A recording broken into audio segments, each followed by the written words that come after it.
कुछ ऐसे पाकिस्तान तहरीक इंसाफ के रहनुमा हैं जो अवाम में मायूसी फैलाने का काम कर रहे हैं। कुछ ऐसे लोग भी हैं जो अपनी गिरफ्तारियां खुद दिलवा रहे हैं, कह रहे हैं कि आओ हमें गिरफ्तार करो। वो ये है कि मियां साहब ऐसे ही मुंह उठा के लंदन नहीं गए, उनका बड़ा एक प्लान था और फिर प्लान उनका उनके लोगों ने मशवरा दिया। इस प्लान को एग्जीक्यूट करने के लिए आपको पाकिस्तान में होना बड़ा जरूरी है। पाकिस्तान में आकर एक ऐसी कैंपेन शुरू करने लगे हैं जो उलमाओं को उनको इमरान खान के सामने खड़ा कर 24 नवंबर से पहले ये हर वो काम करें जो ये लोग करते आए। क्या करते हैं? ये चादर चारदीवारी का तकद्दुस इस्तेमाल करते हैं, दीन के ठेकेदारों को इस्तेमाल करते हैं, मजहबी इंतहा पसंदों को इस्तेमाल करते हैं, सियासी मुखालिफिन जो हैं इनके गुल्लू बट उनको मैदानों में उतार देते हैं, पुलिस को इस्तेमाल करते हैं, अपने भेजे हुए गुंडों को इस्तेमाल करते हैं और हर वो काम करेंगे जिससे 24 नवंबर का ये जो एहतजाज है ये खराब हो। बिस्मिल्लाह वहीं पाकिस्तान और दुनिया भर में उर्दू समझने और बोले वालों को आगा शेख सरवर का सलाम। नाज़रीन किराम, कुछ अहम तरीन खबरें आपके सामने शेयर करेंगे, लेकिन सबसे पहले नाज़रीन किराम सलमान अकरम राजा साहब की secretary general PTI Pakistan Tehreek Insaf, एक अहम तरीन मेंबर पाकिस्तान तहरीक इंसाफ के, पाकिस्तान की सबसे बड़ी जमात, दुनिया की 10वीं सबसे बड़ी जमात, और उसका जो सेक्रेटरी जनरल है वो ये इल्तिजा कर रहा है पाकिस्तान की आवाम से कि हो सकता है कि 12-13 घंटों में मुझे गायब कर दिया जाए, क्योंकि मुझे खबरें आ रही हैं, मुझे कॉल करके धमकाया जा रहा है कि मुझे उठाया जाएगा और उठा के मेरी जबान को बंद करवा दिया जाएगा, और मेरी जबान को जब बंद करवाया जाएगा तो मैं बोल नहीं सकूंगा। तो मैं अभी आपके सामने सब कुछ बोल देता हूं। बहुत खौफनाक वीडियो थी। एक ऐसा इंसान जिसने अपनी पूरी जिंदगी में सच बोला, अपने वालिद के नक्शे कदम पे चला और वकालत की जो अपनी जिम्मेदारी थी उसको ईमानदारी से पूरा किया। जो 8 फरवरी का इलेक्शन हुआ उसमें 1 लाख वोटों से जीता, मगर फिरौन चौधरी को ये तमाम सीटें पकड़ा दी गई। अब नाज़रीन किराम वो आपसे इल्तिजा कर रहा है कि जनाब अगर मुझे कुछ होता है तो उसका जिम्मेदार ये तमाम चीजें हो जाएंगी, और ये बहुत बड़ा पंगा है। अगर आप सलमान अकरम राजा को गायब कर देते हैं या पकड़ लेते हैं तो इस वक्त ये चुप करके नहीं बैठ सकते। सलमान अकरम राजा कोई छोटी शख्सियत नहीं है। इस वक्त वकला जो हैं वो नाज़रीन किराम इस वक्त रेडी बैठ गए, और उनकी एक जो होते हैं ना 1-2 स्टेप की रेस में जब दौड़ते हैं तो उस वक्त 3 स्टेप होते हैं, 1, 2, 3, और फिर भागना होता है, तो वो काउंटडाउन के लिए बैठ चुके हैं। सलमान अकरम राजा के साथ अगर कुछ होता है तो बड़ा ही मामलात जो होते हैं वो आगे की तरफ निकल जाएंगे। सलमान अकरम राजा ने अपनी वीडियो में 8 मिनट की वीडियो थी, रात गए उन्होंने वीडियो पैगाम जारी किया और वीडियो में बहुत सारी बातें की। उन्होंने बताया कि किस तरह से मुझे ये बताया जा रहा है कि आप अगर पाकिस्तान तहरीक इंसाफ के बयानियों से पीछे नहीं हटे, और बाकी रहनुमा जिस तरह से बहुत से ऐसे पाकिस्तान तहरीक इंसाफ के रहनुमा हैं जो इस मुश्किल घड़ी में मायूसी फैलाने का काम कर रहे हैं, उनकी तरह आपने काम शुरू नहीं किया तो फिर आपको पकड़ा जाएगा, आपकी आवाज बंद कर दी जाएगी और फिर आपका हशर भी इंतजार पंजोता जैसा होगा। तो ये खबर है 8 मिनट के उस वीडियो पैगाम में उन्होंने कई बातें की। रात गई वीडियो पैगाम आया, बड़ा खौफनाक वीडियो पैगाम था। आने वाले कुछ अहम तरीन घंटों में, ये 24 घंटों के दौरान, कल का वक्त और आज का वक्त अगर मिला लें इन 24 घंटों को, तो पाकिस्तान तहरीक इंसाफ के खिलाफ एक क्रैकडाउन जारी हो चुका है, इस्लामाबाद से लेकर लाहौर, लाहौर से लेकर कराची तक।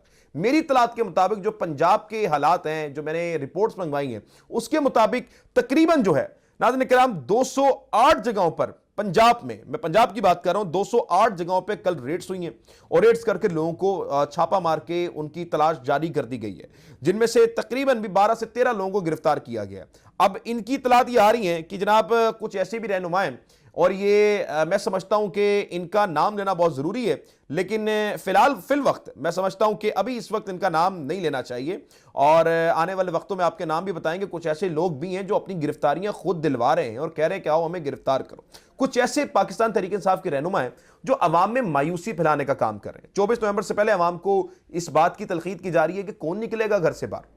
आप ये देखें कि इमरान खान की बहनें और इमरान खान की बीवियां अगर कॉल देंगी तो कारकुन नहीं निकलेंगे। इस तरह का प्राइम चैनल पे बैठकर, पाकिस्तान की मेन स्ट्रीम मीडिया पे बैठकर ऐसे बयान दिए जा रहे हैं। और बयान क्या दिए जा रहे हैं कि जनाब अगर मुझे कोई कारकर्दगी दी गई, मुझे कोई जिम्मेदारी सौंपेगी, तब मैं निकलूंगा, वरना मैं नहीं निकलूंगा, वरना बैसित पाकिस्तानी मेरा कोई फर्ज नहीं है, वरना मैं घर बैठ के रेवड़ियां खाऊंगा।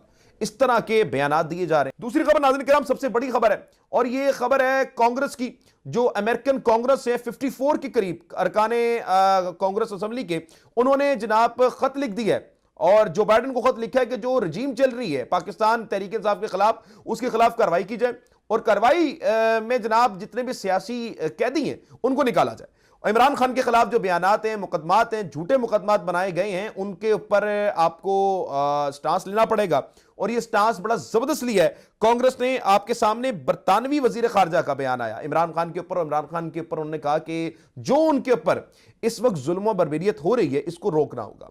लगा सर आए कि 24 नवंबर से पहले पहले जो चीजें हैं वो रिवर्स की तरफ चलने शुरू हो जाएंगी, क्योंकि अब इनकी हाथों से गेम निकल चुकी है। मैंने कुछ अहम तरीन लोगों से राब्ता करने की कोशिश की और उनसे ये पूछा कि जो लंदन में मियां साहब ने एक पूरा प्रोग्राम सेट किया था, वाकई में वैसी मिलना था या इसके पीछे कोई चीजें थी।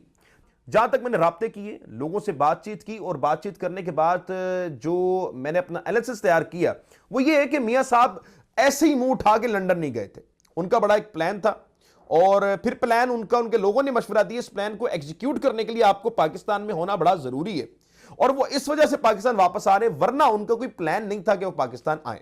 अच्छा, मियां साहब ने क्या किया इसमें जरा बाद में आएंगे और आपको जरा डिटेल में रखेंगे कि मियां साहब ने लंदन जाके क्या क्या प्लानिंग की और अब वो पाकिस्तान क्यों आ रहे हैं, क्यों उनकी ये क्या चीजें हैं जो करने के लिए वो आ रहे हैं, ये सारी चीजें आपके सामने रखेंगे। लेकिन इस वक्त नाज़रीन किराम, पाकिस्तान टेलीविजन पीटीवी ने घटिया तरीन ट्वीट किया और इस ट्वीट के मद्देनजर उन्होंने जिस जबान का अल्फाज किया है वो कोई छड़े छाट की जबान होती है। मतलब कि मुझे बाज़ दफा बोला जाता है कि जनाब आगा साहब आपकी बड़ी हार्श लैंग्वेज है, मतलब हम यूज करते हैं चोर, डकैत और यजीद का वर्ड यूज करते हैं तो हमें कहा जाता है कि आपकी बड़ी हार्श लैंग्वेज है, आप इसको यूज मत करें।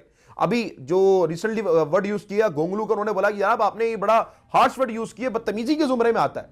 तो एक पीटीवी जैसा चैनल वो लिखता है पाकिस्तान के साबिक वजीर आजम को फितना खान। अब मुझे इस बात का जवाब दीजिए, क्या ये जो वर्डिंग है ये कहीं से भी तमीज के जुमरे में आती है? पीटीवी को कौन ऑन कर रहा है, किसने ये ट्वीट किया? इसके ऊपर पाकिस्तान तहरीक इंसाफ को सुप्रीम कोर्ट में जाना चाहिए। मैं आपको फिर बता रहा हूं कि ये इतनी बड़ी चीज है कि इसको माफ नहीं किया जा सकता। मतलब पाकिस्तान तहरीक इंसाफ के खिलाफ कई ऐसी चीजें थी जो पाकिस्तान तहरीक इंसाफ को कैश करनी चाहिए थी, लेकिन उन्होंने नहीं की। लेकिन ये इनफ है कि एक साबिक वजीर आजम को फितना खान कह के बुलाया जा रहा है और उस पर घटिया तरीके के इल्जाम लगाए जा रहे हैं। जो चढ़े छाट की लैंग्वेज होती है वो ये ट्वीट में इस्तेमाल की गई है। लेकिन जरा रुकिए, इधर पर इसी तरफ से रुक जाइए। आज से कुछ चंद दिन पहले हमने खबर देखी थी, जो वीपीएन का इस्तेमाल है ना, ये गैर शरई है। अभी जो गैर शरई अमल है, जब इसकी रिपोर्ट आनी थी तो पाकिस्तान टेलीविजन ने वीपीएन लगाकर पाकिस्तान में बैठकर इस ट्वीट को अपलोड किया और इस ट्वीट को अपलोड किया पाकिस्तान। आप समझे इस चीज को कि पीटीवी ने ट्वीट किया कि वीपीएन लगाना गैर शरई है और खुद वीपीएन लगा के ट्वीट किया और आज भी इन्होंने यही काम किया है। बहरहाल ये जो चीजें हैं ये याद रखी जाएंगी, बेवकूफ़ी हैं, अवाम आपको याद रखेगी। और जितने भी ये जो उलमा हैं, इनको जरा मेरा एक तालिब इल्म होने की हैसियत से, जहां तक मेरी नॉलेज है, कुरान की आयत में इनको जरा कोट करना चाहूंगा। सूरह हुद आयत नंबर 113 में अल्लाह ताला कुरान मजीद फुरकान हकीम में इरशाद फरमाते हैं, और तुम जालिमों की तरफ ना झुको वरना तुम्हें आग छू लेगी। अब ये जो चीज है ना, जरा आपको याद रखनी चाहिए कि जिस वक्त माओ बहनों के दुपट्टे खींचे जा रहे थे, जिस वक्त अवाम के ऊपर शदीद क्रैकडाउन जारी था, साफियों को कत्ल कर दिया गया, वहां पर उलमाओं की जबान से जू भी नहीं रहेगी। लेकिन आज इनको वीपीएन याद आ गया, तो जब मैशर का वक्त होगा ना, तो ये मजलूम आपका गिरबान पकड़ेंगे, ये याद रखिएगा। तो ये अल्लाह ताला की कुरान की आयत है, ये मैं अपने पास से नहीं बोल रहा, आप सुन सकते हैं। बहरहाल उलमाओं का इस पे एक बड़ा रद्द-ए-अमल आया कि वीपीएन ना लगाओ। लेकिन नाज़रीन किराम, जो इस वक्त सऊदीया में हो रहा है, मतलब कि सऊदीया जैसा एक जो शहर है वो हमारे लिए एक बड़ा ही पाकीदा शहर है। मतलब हम उसकी जो बाहिज़त पाकिस्तानी हैं और एशियन लोग हैं, दुनिया में जितने भी मुसलमान हैं, वो खाने काबा और मक्का की बहुत ज्यादा इज्जत करते हैं। मतलब हमारे लिए वो शहर जो है पाकीज़ा शहरों में शुमार होते हैं। और वहां पर एक ऐसा घटिया तरीन, मादरत के साथ ये बड़े हार्श वर्ड हैं, लेकिन घटिया तरीन काम हो रहा है जिसको हम कभी भी इंडोर्स नहीं कर सकते। कभी भी हम इस चीज से मुंह नहीं फेर सकते कि जो वहां पर काम हो रहा है। आप ये जरा तस्वीर देखिए, इस तस्वीर में जो नीम बरहाना औरतें हैं, ये एक तो नाच रही हैं और जिस शहर में नाच रही हैं वो सऊदी अरेबिया का शहर है। और इस शहर में जो ये कॉन्सर्ट हो रहा है, इसके पीछे जनाब आला खाने काबा का मुजस्मा जो है वो बनाया गया है। आप अगर देखेंगे आपको जरा दिखाई देगा, तो जिस तरह से स्क्वायर बॉक्सेस में ये रखा गया है, तो इस तरह से लग ऐसा रहा है कि खाने काबा की तशबीह कर रहा है। मतलब ये बहुत ज्यादा ऐसी चीज है जिसको बाहज़त मुसलमान हम लोगों को बर्दाश्त नहीं है।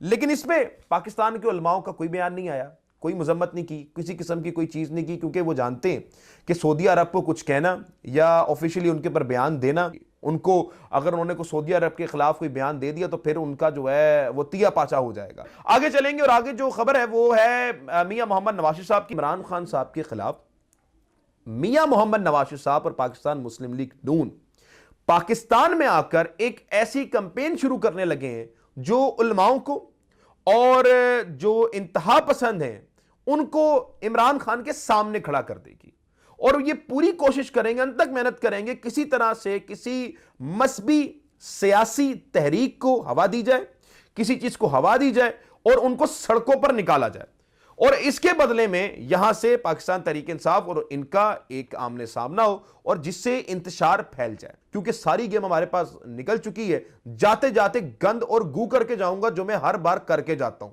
मतलब इनकी जो तारीख है ना वो यही है कि जब भी ये निकलते हैं कुछ ना कुछ गू करके चले जाते हैं और यही अब मेरे ख्याल से इनका ये प्लान है। लेकिन मैं आपको बता दूं कि ये प्लान बुरी तरह से नाकाम हो जाएगा। मतलब अगर कोई बंदा थोड़ा सा भी सियासी समझ रखता है या दुनियावी समझ रखता है, उसको पता है कि इमरान खान वो वाहिद शख्स है जिसने हकीकतन तौर पर इस्लाम की खिदमत की है।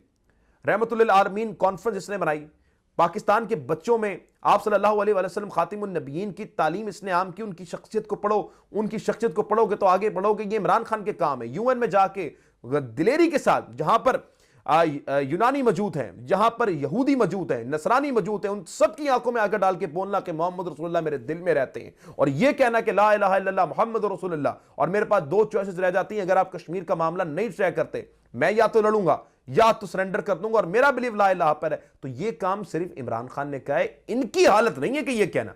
तो अगर कोई भी समझदार आदमी थोड़ा सा भी सियासी मजहबी शऊर रखता है तो उसको पता है कि इमरान खान दीन से कितना मुखलिस है और ये जो बयानियां बनाए जाएंगे ये तमाम घटिया बयान बनाए जाएंगे। अभी आपने प्राइम टाइम चैनल्स पे देखा है कि जो एक मुहिम चलने शुरू हो गई है, 9 मई के बयानियां जिस तरह से बढ़ा है, फिर उसके बाद बढ़ने के बाद जनाब वो टीवी चैनल्स जो थे उन्होंने शुरू कर दिया कि देखिए जी माफी मांगो इमरान खान, ये क्या हो गया, वो भी धूस का दूसरा गया है। फिर उसके बाद जो अब इनका बयानिया है वो ये बनाने की कोशिश है कि किसी तरह से सियासी और मजहबी तंजीमों को इमरान खान के खिलाफ खड़ा किया जाए। देखिए 24 नवंबर से पहले ये हर वो काम करेंगे जो ये लोग करते आए हैं। ये क्या करते हैं? ये चादर चारदीवारी का तकद्दुस इस्तेमाल करते हैं, दीन के ठेकेदारों को इस्तेमाल करते हैं, मजहबी इंतहा पसंदों को इस्तेमाल करते हैं, सियासी मुखालफीन जो हैं इनके गुल्लू बट उनको मैदानों में उतार देते हैं, पुलिस को इस्तेमाल करते हैं, अपने भेजे हुए गुंडों को इस्तेमाल करते हैं और हर वो काम करेंगे जिससे 24 नवंबर का ये जो एहतजाज है ये खराब हो। आपके पास ये आखिरी मौका है कि आप इमरान खान के लिए निकलकर एक ऐसी मिसाल कायम करें जो आज तक तारीख में ना किसी ने देखी ना सुनी। आपके पास ये मौका है, ये एक बेहतरीन और सुनहरा मौका है कि आप निकलकर तारीख में रकम कर दें ये बात कि आपने इनसे मुकाबला करना है। आने वाली नस्लें याद रखेंगी कि मेरा वालिद, मेरा ताया, मेरा चाचा, मेरी वालदा, मेरी बहन, मेरी पुप्पो, मेरी खाला उस वक्त हक और सच के साथ खड़ी थी जब सारी दुनिया यजीद की बैत करके, यजीद के बच्चों के सामने बैत कर बैठी हुई थी। मुर्दा यजीद को लान तान करना बहुत आसान है, जिंदा यजीद के सामने डट जाना यह है इम्तिहान और यह हुसैनियत है और यह मुश्किल काम है। मुझे इजाजत, मिलते हैं अगली वीडियो में कई अहम खबरों के साथ। पाकिस्तान जिंदाबाद।